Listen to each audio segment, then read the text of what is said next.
जति पनि कर तिर्छौँ नि हामीले जति कर नेपालमा कसैले पनि तिर्दैन। हेर्नुहोस्, बिलबुकको कर तिर्छौँ, पर्मिटको कर तिर्छौँ, लाइसेन्सको कर तिर्छौँ, जाँच पास भन्ने गर्नुपर्छ त्यसको कर तिर्छौँ, फेरि नवीकरण भन्ने हुन्छ त्यसको कर तिर्छौँ। ल हेर्नुहोस् त, कर मात्रै।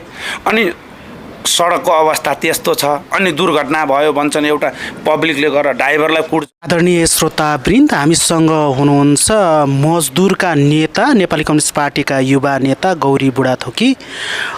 यहाँलाई धेरै धेरै स्वागत छ हाम्रो च्यानल। हजुर नमस्कार, धन्यवाद। अनि तपाईँ त नेपाल कम्युनिस्ट पार्टीको नेता पनि मजदुर नेता पनि हुनुहुन्छ, मजदुरको लागि के गर्नुभएको छ अहिलेसम्म?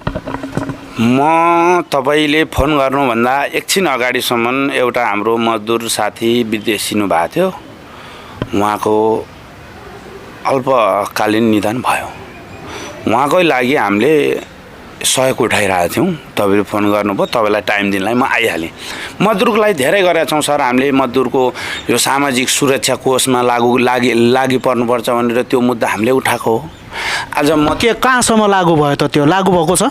व्यवहारमा लागू भयो कि तपाईँहरूको चाहिँ अब सिद्धान्तमा मात्रै हो? होइन, हाम्रो व्यवहारमा नि लागू गरिसकेका छौँ हामीले। 8-10वटा कम्पनी जुन सार्वजनिक कम्पनी छन् तिनमा लागू गरिसक्यौँ। तर यसमा चाहिँ सरकारको नि अलिकति हात हुँदो रहेछ क्या। अनिवार्य भन्ने कुरो चाहिँ सरकारले चाहिँ गरिदिनु पर्ने रहेछ। यो हामी चाहिँ एउटा सङ्गठन भयौँ, सङ्गठनले मात्र नसकिने रहेछ क्या। नभए त गौरीलाई के थिएन र हजुर? मेरो मजदुरलाई स्वास्थ्य फेरि शिक्षा फेरि आज ठुलाबडाहरूको भनाउँदाको छोरछोरीहरू चाहिँ बोर्डिङमा सुट्टाइ लाएर जाँदाखेरि मेरा मजदुरको छोरछोरी चाहिँ मलाई त्यो बोर्डिङमा पढाउने मेरो इच्छा छैन होला र?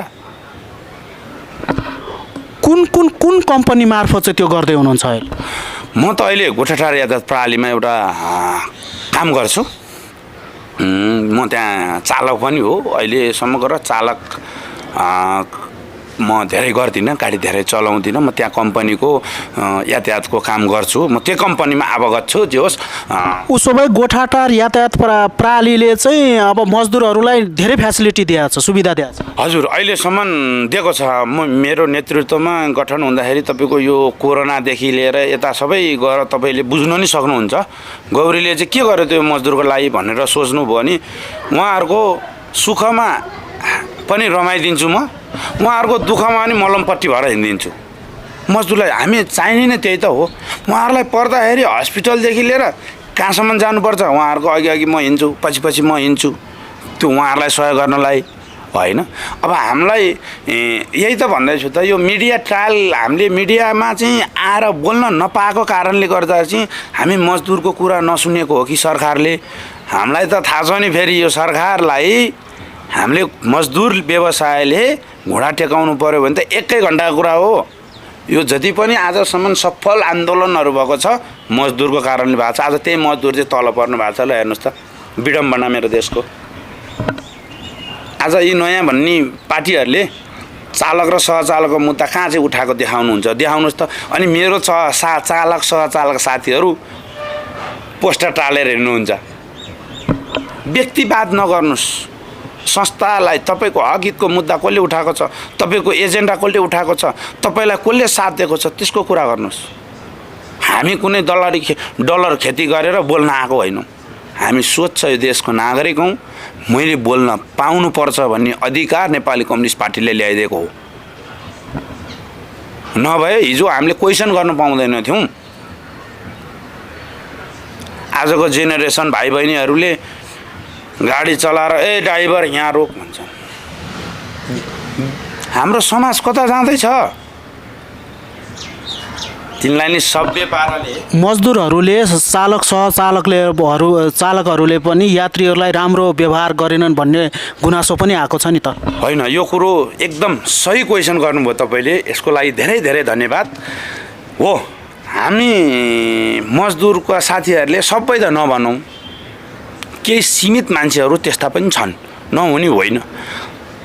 के को कारण, के को कमीले भन्ने कुरो यो राज्यले कहिले नि हेरेन। हाम्रो यातायात सेक्टर भनेको अलिकति नपढेको, अलिकति काम नपाएको, अलिकति दुःख पाएको मान्छे चाहिँ यातायात सेक्टरमा त्यहाँ बिना लगानी काम गर्न पाउने भएको कारणले चाहिँ त्यहाँ आउने हो। त्यसको लागि त सरकारले एउटा कोष चलाउनु पर्ने होला। सभ्य जिब्रोको गरिमा मिठो बोलीमा भन्ने नीति ल्याउने एउटा कार्यक्रम नचलाउने दुर्घटना न्यूनीकरणको एक महिनामा हुन्छ कि दुई महिनामा हुन्छ त्यो सरकारले कार्यक्रम चलाइदिँदा के बिग्रिन्छ त्यही चालकले चिट काटेको रसिद करबाट सबै व्यवहार मिलिरहेछ देशमा जति पनि कर तिर्छौँ नि हामीले जति कर नेपालमा कसैले पनि तिर्दैन हेर्नुहोस् बिलबुकको कर तिर्छौँ पर्मिटको कर तिर्छौँ लाइसेन्सको कर तिर्छौँ जाँच पास भन्ने गर्नुपर्छ त्यसको कर तिर्छौँ फेरि नवीकरण भन्ने हुन्छ त्यसको कर तिर्छौँ ल हेर्नुहोस् त कर मात्रै अनि सडकको अवस्था त्यस्तो छ अनि दुर्घटना भयो भन्छन् एउटा पब्लिकले गरेर ड्राइभरलाई कुट्छन् अनि त्यो हो तरिका त्यो हो हाम्रो देश त्यही हो अब यही हो छाडतन्त्र अब एउटा चालकले एक ट्रिपमा यात्रा गर्दाखेरि 100 जनाको ज्यान चाहिँ आफ्नो काँधमा बोकेर हिँड्ने हुन्छन् एउटा डक्टरले एकजना बचाउँछ भने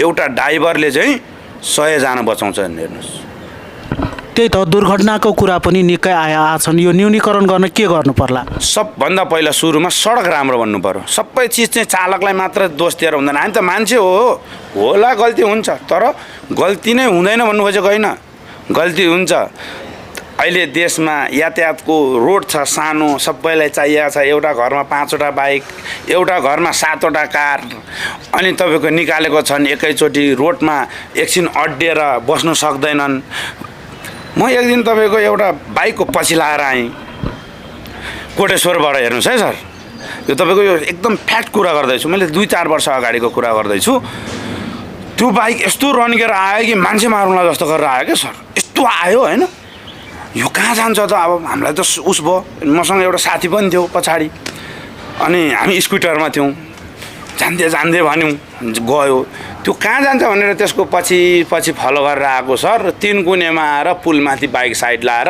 डोजरले बाटो खनेको हेरेर बस्यो मान्छेलाई के को हतार छ हेर्नुहोस् त हामी आज कुनै पार्टी प्यालेन्समा जाँदैछौँ भने त्यहाँ हामी अनुशासनको साथ प्लेट यसरी समातेर लाइन बस्छौँ यो रोडमा निस्किँदाखेरि कोही लाइन बसेको देख्नुहुन्छ चाहे पैदल यात्री होस् चाहे बाइक होस् चाहे सरकारी चलाउने गाडी होस् चाहे प्राइभेट होस् चाहे भाडाको होस् कसैले पनि रोक्दैन सबैले हतार छ क्या हतार गर्नु भएन मेन कुरो सडकमा हतारको एकछिनको हतारको कारणले गर्दा दुर्घटना ठुलो हुन्छ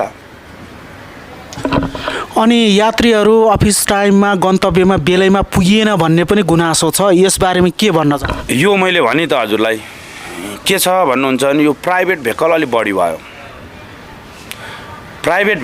भयो भाडाको गाडीलाई सीमित स्टेसन पनि छैन रोक्नै परिगयो अनि तपाईँको लाइट त्यस्तै छ अब यात्रुहरूले पनि नेपालको जाम यस्तो छ भन्ने कुरो देख्दा उहाँहरू पनि अलिकति टाइममै घरबाट निस्किँदा त खासै यो गुनासो नआउला कि आज यात्रुहरूको गुनासो यो स्वाभाविक कुरा हो त्यसले गर्दा पनि हामी आज यो भाडाको ट्याक्सी चलाउने भाडाको मजदुर भाडाको व्यवसाय जुन गर्नु भएको छ उहाँहरू आज माइनसमा हुनुहुन्छ कसरी भन्नुहुन्छ भने पठाउले सिद्ध्याइदियो हामीलाई त सर हामीलाई त प्राइभेट कम्पनीले सिद्ध्याइदियो सर्वोच्चले भन्छ त्यो नचला भन्छ यताबाट आदेश दिन्छ खड्ग प्रसाद ओली हुने बेला भान्जाको हो कि कसको भन्थ्यो अब हामी त के जान्नु हामी त सोझो मान्छे हेर्नुहोस् हामी मजदुर त सोझै त हुन्छौँ नि हजुर हामीलाई के चाहिँ जाने हुन्छ न कानुन धेरै बुझेको हुन्छौँ न कानुन धेरै थाहा हुने हामीलाई सिर्फ के थाहा छ भने आज बिहान आँखा मिच्दै उठ्नुपर्छ बिहान स्टिङमा बसेर पेसेन्जरलाई गन्तव्य पुर्याउनुपर्छ त्यो पेसेन्जरलाई सही सलामत फर्काएर ल्याउनुपर्छ हामीहरू त बिहान 4 बजीदेखि उठेर बेलुका 9 बजीसम्म सडकमा हामी हजारौँ जनासँग भेट हुन्छ कोही राम्रानी पर्छन् कोही इन्जिनियर पर्लान् कोही पाइलट पर्लान् कोही डक्टर पर्लान् कोही सबै पाराको पर्छन् कोही त्यस्तै पाराको पर्छन् अब यो कुरो त भन्नै परेन हजुरहरूलाई थाहा चाहिँ छ तर विशेष गरी हेर्नुपर्दा पछिल्लो समय हाम्रो मजदुरहरूले अलि दुःख पाएको हुन् कि यसको लागि चाहिँ अब सरकारले के पहल कदम लिन्छ हैन यसको लागि चाहिँ के हुँदैछ हाम्रो मजदुरको लागि यो क्षेत्रको यातायात व्यवसायलाई चाहिँ नेपाल सरकारले के राहत दिँदैछ हैन आज कृषि गर्नेलाई अनुदान दिएको भन्ने जस्तै लोकल गाडी चलाउनलाई के दियो त आजसम्म के दियो त हामी त प्रत्यक्ष सरकारी जागिर खाने हो नि सर म त 17 वर्ष भयो यो गाइडलाइनमा काम गरेको म एउटा सरकारी जागिर खाने हो भने त मेरो पेन्सन हुन्छ मेरो केही छैन मेरो त बल यो 2टा हात खुट्टा चलुन 4वटा हात खुट्टा चलुन जेलसम्म मात्र हो मेरो कामको मूल्यगान त्यसपछि हुँदैन सरकारले के गर्ने त्यस्तो अनि विदेशी यसमा चाहिँ सरकारले कस्तो नीति ल्याएको भए राम्रो हुन्थ्यो जस्तो लाग्छ? यसमा सरकारले एउटा हाम्रो पनि नेपाल प्रहरीहरूको जस्तै गरेर एउटा साङ्गठिक जुन सरकारले नेपाल प्रहरी नेपाली सेना सशस्त्रहरूको जस्तै गरेर एउटा हाम्रो चालक र सहचालक यो भाडाकोमा लाग्ने जतिको चाहिँ एउटा बनाइदिएर एउटा हस्पिटलमा उपचार गर्ने माध्यम बनाइदिनु पर्यो। सरकारी हस्पिटलमा मात्रै होइन क्या, तपाईँको ठुलो हस्पिटलमा नि उपचार गर्न पाउनु पर्यो क्या मेरो मजदुरले पनि। अनि त्यस्तै गरेर स्कुल पढ्नु पाउनु पर्यो, बोर्डिङ स्कुल अरूले पढाएको जस्तो गरेर। नभए सरकारी हो भने हाम्रोलाई नि कोटा छुट्याइदिनु पर्यो। आज तपाईँको जति पनि विद्यार्थीहरू पढ्न जान्छौँ अलि राम्रो क्वालिफाई भएको स्कुलमा जानु पर्यो भने पैसाको चलखेल हुन्छ। हेर्नुहोस्, शिक्षा र स्वास्थ्यलाई नेपालमा व्यापार बनाइदिए, स्वास्थ्य व्यापार छन्। हस्पिटलमा मान्छे बेच्छन्, अहिले मान्छे बेच्छन् हस्पिटलमा। हामी त हेर्नु सबै कुरा यो देशमा प्रधानमन्त्रीसँग हिँड्नेसँगै गाडी चलाउने ड्राइभरलाई के छ गतिविधि सबै थाहा हुन्छ, चालक त्यतिसम्म हुन्छन्। चालक भन्ने कुरो यो देश चलाउने मान्छेलाई चाहिँ हामी बोकेर हिँड्छौँ भने हाम्रो मुद्दा कसले बोक्ने? अब ल हेर्नुहोस् त, अहिले सुशीला कार्की प्रधानमन्त्री हुनुहुन्छ हो, देश उहाँले चलाउनु भएको छ। त्योभन्दा माथि राष्ट्रपिता हुनुहुन्छ हाम्रो, उहाँलाई पनि त्यही चालकले बोक्ने होइन, मै जस्तो अन्नर गरेकोले बोक्ने होइन। अनि त्यो उड्नेमा चाहिँ हेर्नुहोस् त, फेरि दुर्घटना भयो भने त्यो उड्नेको चाहिँ बिमा कति छ? अनि त्यो गुड्नेकोमा हेर्नुहोस् त, सरकारले पक्षपात भनेर गरे त्यत्तिकै गरेको छ त। यो त कहीँ बताउनै पर्दैन त सर। हामीले आजसम्म तपाईँ पहिलो मिडिया हो यसरी मजदुरलाई यसरी बोलाएर चाहिँ तपाईँले हाम्रो भुइँ मान्छे भुइँ चालक मजदुरको चाहिँ आवाज आज संसारलाई सुनाउने माध्यम चाहिँ तपाईँ बनिदिनु हो। त्यसको लागि धेरै धेरै आभार व्यक्त धन्यवाद गर्न चाहन्छु तपाईँलाई म। यसको लागि यस्तै गरेर आउनु पऱ्यो। हाम्रो अझ हाम्रो पार्कमा आएर विशेष के छ सबै सङ्कलन गर्नु पऱ्यो। अनि मिडिया अहिले लागेका छन् खालि घन्टीहरूको पछाडि, उहाँको मात्र केही छैन। अनि देश कता गयो? यो पत्रकार भनेको के हो? पत्रकारमा स्वतन्त्र हुन्छ भन्थ्यौँ, सुन्थ्यौँ हामीले त, त्यो पनि देख्दैनौँ अहिले पछिल्लो चरण। हे भगवान्, देश कता जाँदैछ? हे भगवान्, कोही दिउँसै गाई काट्ने कुरा गर्छन्। हे भगवान्, ल हेर्नुहोस् त देश। कोही तपाईँको के भत्काउनुपर्छ भन्छन्, कोही के बनाउनुपर्छ भन्छन्। अब भत्काएको त देखेन त, यहाँ काठमाडौँ महानगरपालिकामा मजदुर पनि भगाइदियो, काम गर्ने मजदुर पनि छैन। फुटपाती व्यापार अलिअलि थियो, त्यो पनि हटाइदियो, त्यो पनि छैन। छ त? ल भन्नुहोस् त। अनि अब उनीहरूकै जय जयकार छ अहिले फेरि। त्यो चाहिँ हामीले तपाईँहरू जस्तो सक्षम पत्रकारले यो जे यथार्थ हो त्यसलाई एआईले होइन यो चाहिँ सत्य हो भनेर चाहिँ हाल्नु पऱ्यो कि। अहिले नराम्रो काम जति सबै नयाँ पार्टीहरूको एआईले गरेको हुँदो रहेछ। हेर्नुहोस्, म त हिजो हाम्रो राष्ट्रिय स्वतन्त्र पार्टीको उम्मेदवार डिपी अरियाल के पोस्टमा हुन्छ म त अहिले त्यति पनि थाहा छैन। हिजो भन्नुहुन्थ्यो एआईले गरे अनि हजुर ल कति सजिलो छ हेर्नुहोस् त, देश चलाउँछु रे। अब कोही भन्छन् भाषण गर्दै आउने बजेटको बजेट लेख्नु सुरु गर्नुहोस् नत्र भन्छन्। के भने त्यो नत्र भने हामी मजदुरको मुद्दा चाहिँ नउठाउने कहिल्यै। बजेट लेख्नु हतार छ उनीहरूलाई। हेर्नुहोस् त, कमसेकम हामी मजदुरको एउटा दुईवटा मुद्दा त उठाइदिनुपर्छ नि। आज हामीलाई बोक्ने चालक चाहिँ सुरक्षित छैन, यिनीहरूको पनि भविष्य हाम्रै हातमा हो। यो पनि एउटा सार्वजनिक पुलिस जस्तै रोबरको हो भनेर बुझ्नु पऱ्यो नि। हामी पनि एउटा सार्वजनिक पोस्ट गाडी चलाएको मान्छे, हामी पनि पब्लिक सर्भिस भइसकेपछि सरकारले हेर्नुपर्छ कि सरकारले हामीलाई नागरिकै त ड्राइभर खलासी चाहिँ नागरिक होइन भन्नु पऱ्यो। अनि यो पकेटमारको बिगी छ, तपाईँहरूलाई थाहै छ।